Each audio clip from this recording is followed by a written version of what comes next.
I'm Algenon Cash, and you're locked in. Too often we have the conversation about tariffs, and it feels so distant, like it's only about foreign policy or global economics. But here in North Carolina, the impact is real and personal. It's hitting our family-owned farms, our local manufacturers, and the small businesses that keep our communities going. Today, I am joined by Zeb Williams, whose family revived Old Nick Williams Distillery, and Bob and Marlowe Ivy, a father and daughter carrying on their hog farming tradition in eastern North Carolina. These are stories you won't hear on the evening news, but they matter because when small businesses suffer, entire communities feel it. If you believe in local, if you care about who's really carrying the weight, then tune in, share this conversation, and help us bring more voices like theirs to the forefront. I am so grateful to have all of you all locking in with me today. Marlo, you're an old friend. Welcome back. Bob's a new friend. Glad to have you. And Zeb is a high school friend. So definitely so happy to have him. And so I'm going to start with Zeb if I can. Zeb, I think to just jump right at it and go directly to the main question. How have tariffs impacted you and your ability to source materials and perhaps even sell your products? Um, up until this point, it hasn't affected us too heavily, but now we're getting into the point where we're requiring glass again and starting to look at the prices with the tariffs. We're not going to be able to afford the glass that we've been buying for years. A lot of us small distilleries here across the United States ran into trouble getting or sourcing glass from the manufacturers during COVID. So many of us stuck roots into China and invested dollars and time into establishing relationships, and now can't afford the glass that we spent the last 3 years acquiring. Yeah. So you mentioned Zeb that you buy the glass from China. At one point in time, were you sourcing the glass from some other place, or are you able to actually manufacture the glass here in America? I mean, it can be manufactured here in America. We'll just break it down. If you try to afford a mold for a specific or a custom piece of glass here in the United States, you might be looking at 15, 20, $25,000 for the mold. In China, that's going to cost you 2,500 to 5,000. So it gives you the ability to be a little bit more diverse, add more bottles to your collection, and give you different avenues you wouldn't be able to do here in the United States. And before COVID, most of us were sourcing our glass from either suppliers or manufacturers here in the United States. However, most of that glass was made in either China or India or Mexico, and they were just being the ones importing it before all of this. So, um, glass has come from overseas for a long time. Um, they've nailed it down. I'm getting better quality, lot cheaper product, and for something that's just packaging that's going to be thrown in the garbage anyway. Um, to me, it's you know just part of the game. And for some of us that only consume bourbon, like myself, and don't manufacture it, help us understand what percentage of that cost is the glass, right? Like you think about the actual liquid on the inside, but most people don't think about the packaging and all the things that go into to getting it on the store shelf. It's just like everything. The more bells and whistles you put on anything, the more expensive it's going to be. Um, you can get glass as cheap as 50 cent a bottle, all the way up to several dollars a bottle, depending on how fancy you want to go with the package. In the liquor store, you see some of these fancy bottles shaped like guns or the state or whatever.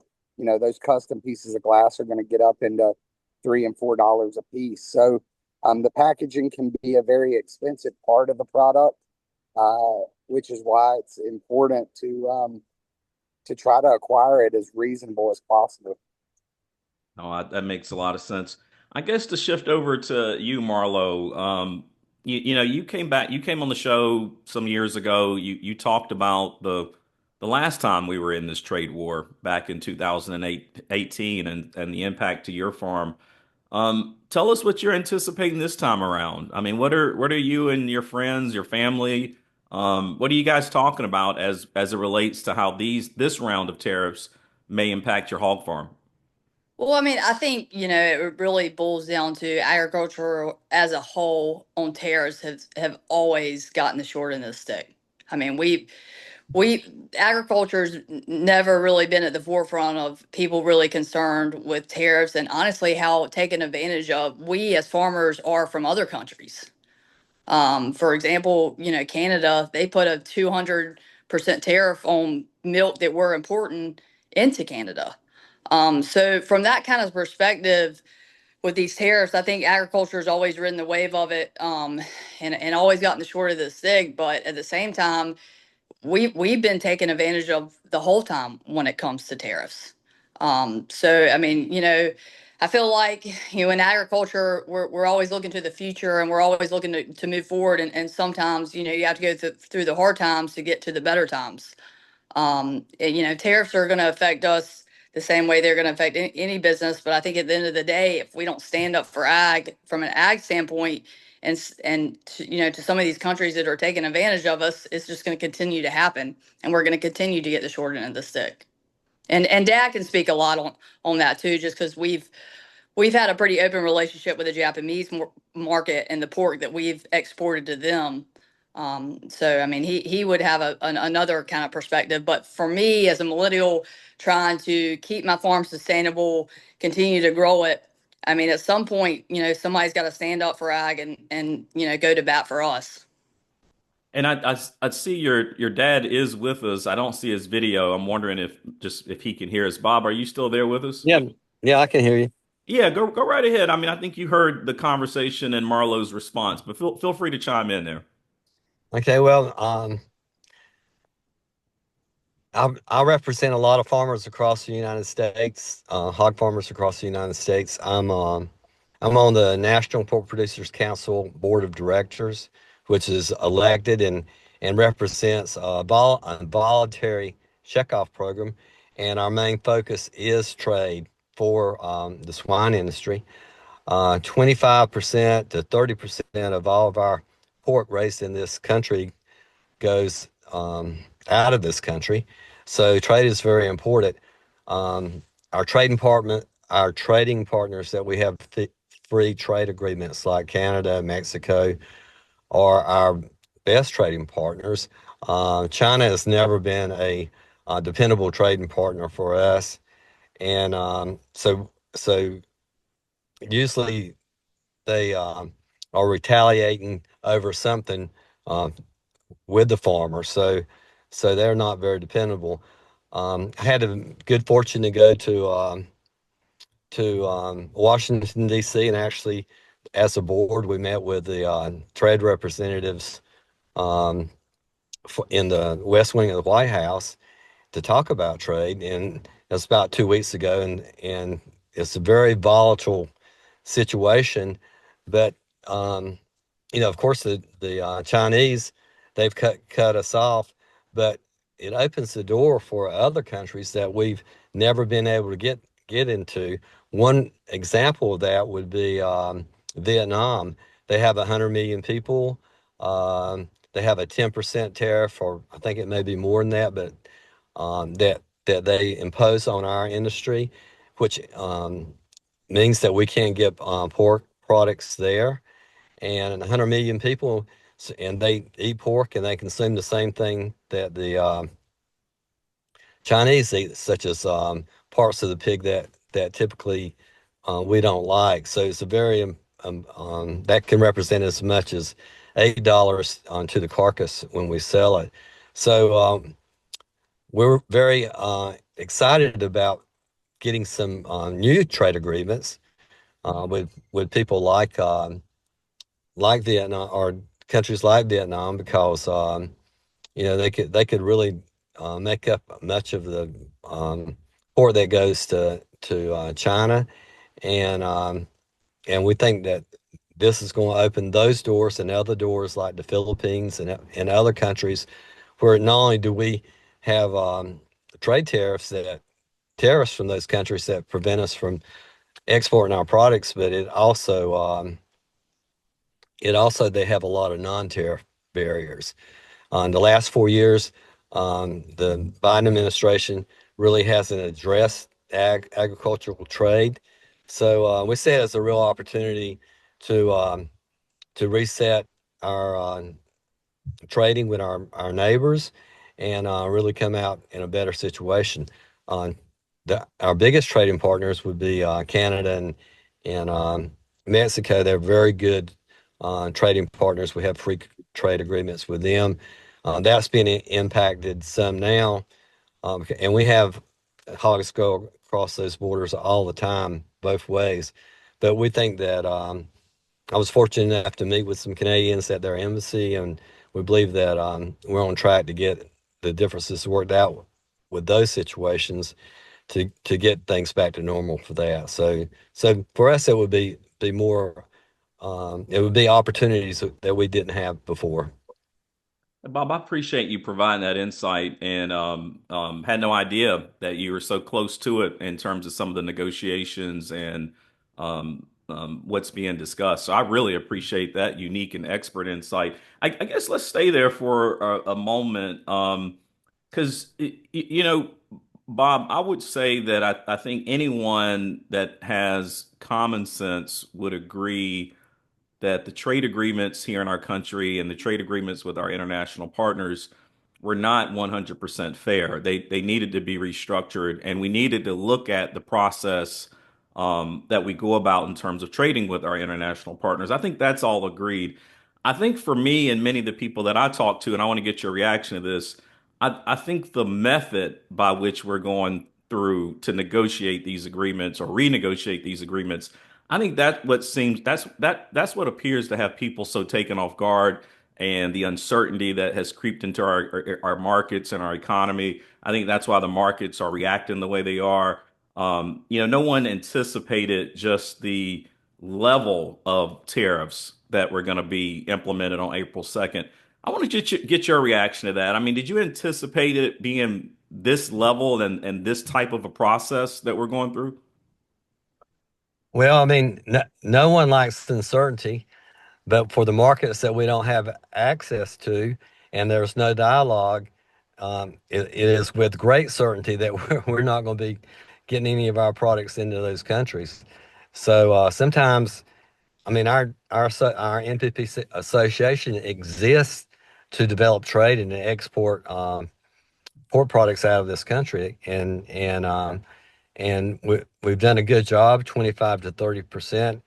So you know the fact is that we've been blocked out of so many countries. Even India is another huge example of an opportunity. I know that people don't think of them as an opportunity for pork, but there's a lot of Christians in India and and and other minorities that eat pork, and as many people that are there, they are important too. But sometimes you really have to shake the tree to get the fruit to fall out. And I think that if you talk to the cattlemen, I think they feel the same way. They can't ship their beef to Australia, and the Australians are able to send their and lamb and all that into our country. Same way with New Zealand. So I think sometimes you have to shake things up. But hopefully, based on what I heard in D.C., um, and the directive was to shake it up and get these deals done so that we can get back with normalization with the partners that have been that we do have good trade agreements with, and maybe open the doors to these others. Those are good remarks. Marlo, I want to come back to you before I jump back to Zeb regarding prices. You mentioned that you're a millennial farmer. I mean, you're fourth generation. We were just talking about this off air. I'm certain many of the people that you interact with are in that same demographic down in Eastern North Carolina. What would you say the consensus is amongst this newer generation around the process that we're going through. Certainly for your generation, this is something that, even for my generation, we haven't seen this in 105 years. So Yeah, what's the reaction from young farmers? it's definitely new, and that's why I really wanted, honestly, Dad to be on the call with me because I feel like he's way more got a lot more experience talking about these subjects than I do. And I think that our main, from a row cropping perspective, I raise hogs and I actually just built a poultry farm, a turkey farm this past year. But I think our biggest worry is input costs. I mean, I think input costs is probably the biggest thing on millennials' mind, especially from a row crops perspective. And, our natural resources, how much it costs for gas and stuff like that. That would be probably our biggest concern is how to reduce our input costs. And a lot of that is affected by these, trade wars. That trickles down to the farmer, and I feel like like I said in the beginning, the farmer has always been the one that kind of got the short end of the stick for a long, long time.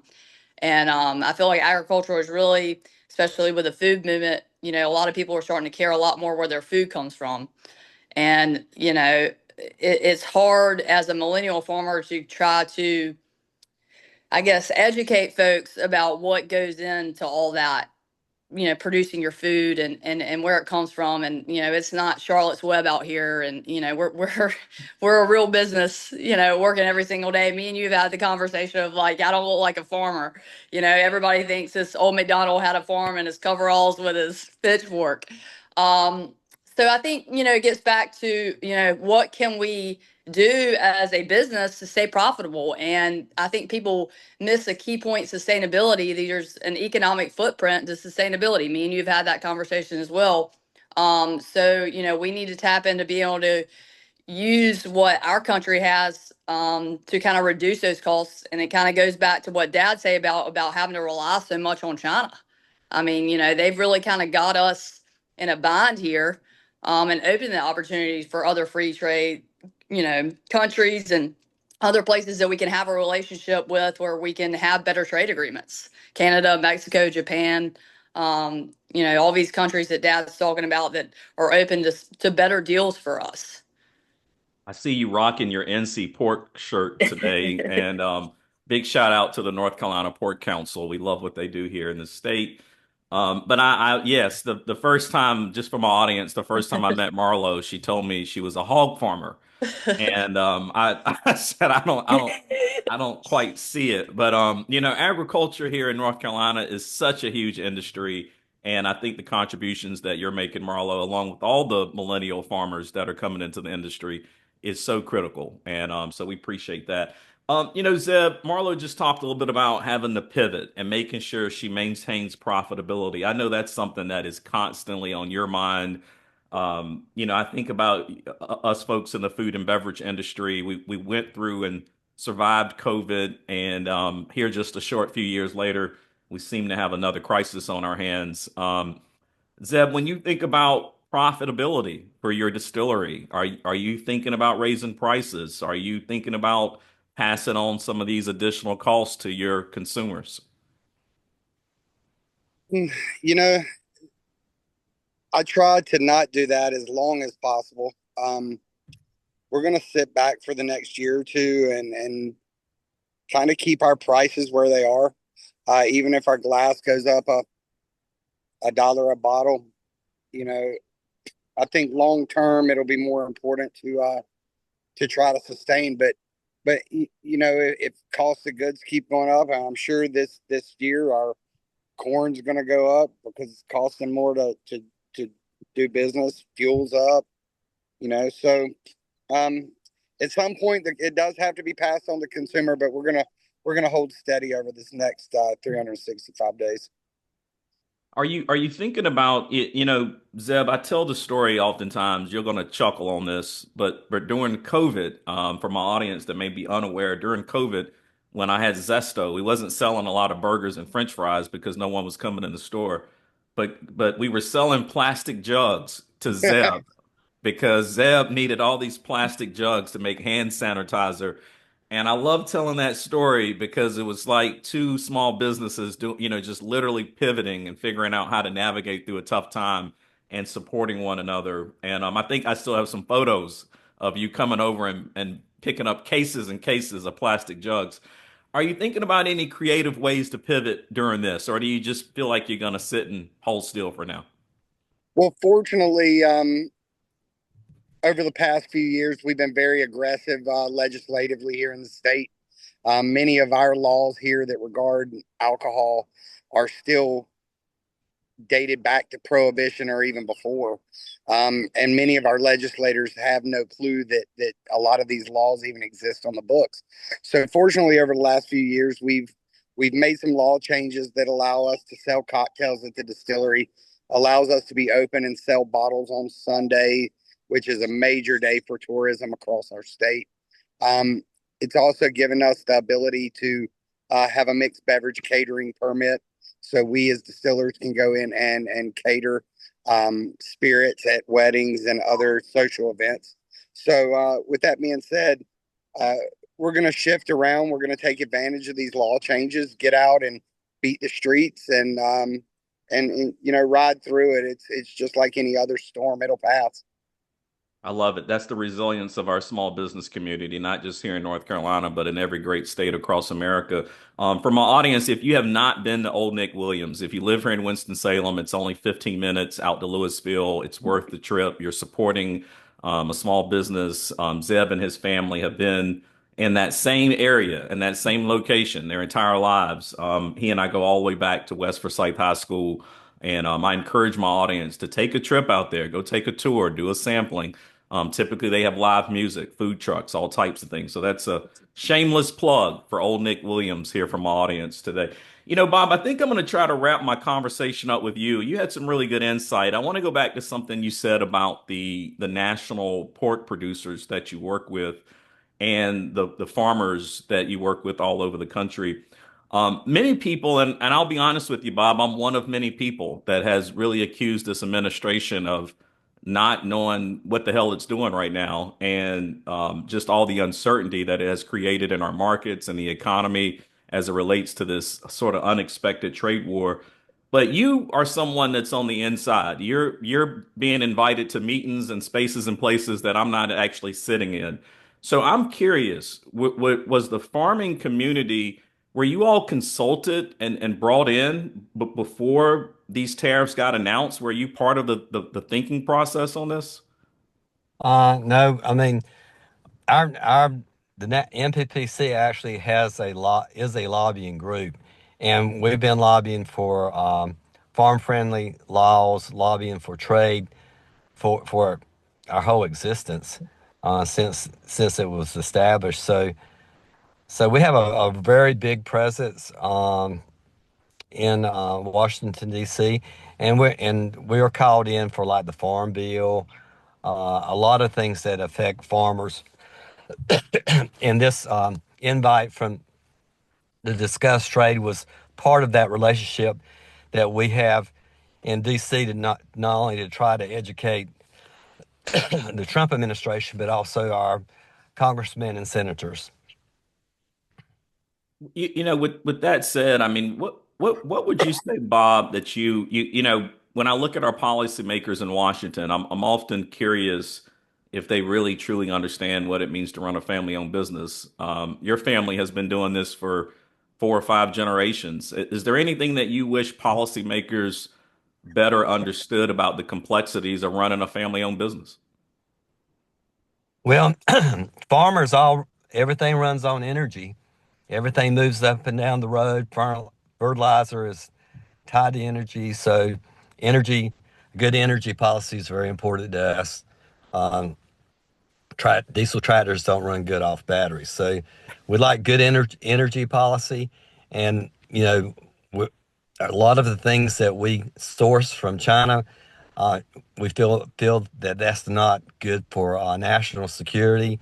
We get our vitamins now from China. We didn't do that in the past. We get Mm. a lot of our medications from China, and really, um, we need to bring those critical needs back to this country because, I mean, I mean, not only is it a risk, but with the vitamin situation, we've actually seen where we brought in diseases to this country from pathogens that were outside of the country in China. So we're we, we're very vigilant. We try to communicate, and this is all part of the process. And it one thing's for sure with farming. Farming changes, the weather changes, and the political landscape is always changing. I think those are wise words, Bob. This is my last question for you before I let you get back to the farm. With everything happening at a macro and national level, even at a global level, is there anything that you wish that North Carolina leadership and the General Assembly was doing right now to help you all navigate some of this global pressure? I think Zeb said it really good. I mean, they're looking at our state laws. They're making North Carolina a really good place to raise a family, have a farm, and and they're using a lot of just good legislation to keep us going, and we all want to do things the right way, the best way, and the best practices, but they got to be reasonable. I think North Carolina's done a good job with trying to thread the needle and and provide opportunity and keep farms sustainable and protect the environment. Bob, thank you for that. I tell you, I feel a little bit better knowing that you are in the middle of the fight, having conversations with the right people so that we can navigate through this. I appreciate not only your service to North Carolina in terms of our agricultural industry, but I also appreciate your service in Washington and the work that you're doing to try to make sure the right people, our leaders, are rightly informed about what's going on. Marlowe, thank you so much for bringing your dad along. He is now on the list of regular contributors. He does Um, a much better job than I ever was going to give to I've this topic. So that's why I told you, I was like, let me bring my dad in. I've enjoyed him already. We will definitely have him back on. He and I will do a one-on-one conversation. I can imagine this issue is going to continue to be around most Yes. of this year and certainly can use his expert insight as we try to analyze and break down what's going on and also try to help my audience understand what's happening because people are really deeply concerned about what they're Yes. seeing. They should be. I think people see the market and what's happening with the market and we're fearful that that's going to spread into the economy. Zeb, as always, man, you're a longtime friend, always welcome here on the show. Thank you for everything you're doing for our community and the region as well. You want to say a couple last words or? Hey, man, I appreciate you, listening to me ramble and having me on today. No, man, always. And I'll go ahead and put a bug out there for my audience. On May 29th, we will have an Eat, Drink, Triad showcase event at Old Nick Williams, out there on the Williams farm. And I hope my audience will make a point to join us. Thank you all for locking in with me today. This has been a great conversation. Make sure you stay tuned to WTOB because that's where you can lock in every Sunday morning. But if you happen to miss me there, hopefully, you're subscribed to the podcast. You can download that on Spotify, Pandora, Apple, wherever you get your favorite podcasts. You can lock in there. As always, until next time, y'all stay locked in.